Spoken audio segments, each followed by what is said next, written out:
On the 20th of May, 2119, I took the overnight ferry from Port Marlborough and arrived in the late afternoon at the small quay near Mainterog under sea that serves the Bodleian Snowdonia Library. The spring day was warm and tranquil, and the journey had been smooth, though, as everyone discovers, sleeping in a sitting position on a slatted wooden bench is an ordeal. I walked 2 miles up a picturesque track towards the water and gravity-powered funicular. 4 library users joined me, and we small-talked as we were carried 1,000 feet up the mountain in the creaking, polished oak carriage. I ate supper alone in the library canteen, and afterwards phoned my friend and colleague, Rose Church, to let her know I had arrived safely. That night I slept well in my cell of a bedroom. It did not bother me, as it had on my first visit, to share a bathroom with 7 others. After breakfast, one of the assistant archivists, Donald Drummond, showed me to my carrel. His domain included my period, 1990 to 2030, and he took a strong interest in my topic, the ineptly named Second Immortal Dinner, and its famous lost poem, A Corona for Vivien, by Francis Blundy.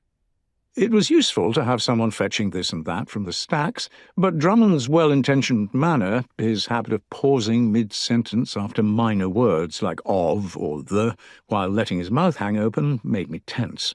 I suspected that he was ferociously clever. He spoke too often of his 14-year-old niece, a maths prodigy. He wanted to pick my brains, which suggested he was writing something of his own. I made matters worse by being exaggeratedly pleasant to conceal my aversion. As requested, he brought to my desk the 12 volumes of Vivien Blundy's journals from her archive, which, for reasons scholars have never resolved, once rested marsupially within her husband's. As soon as I was alone, I opened the airtight folder and found volume 5.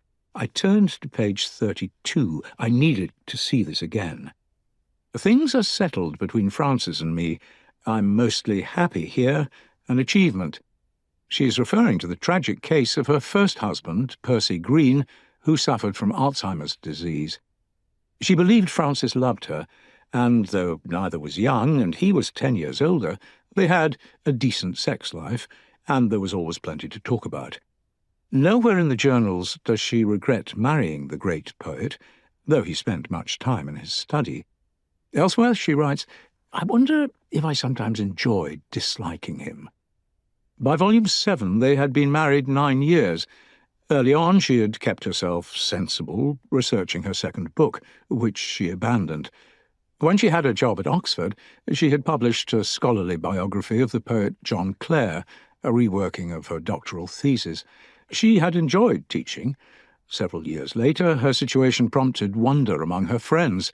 By her own successive decisions, she had ended up above a small valley in rural Gloucestershire, without paid work, 4 miles from the nearest village, in a cavernous barn with 7,000 books. She would never have guessed that she would abandon a career, a vocation even, to serve another's genius.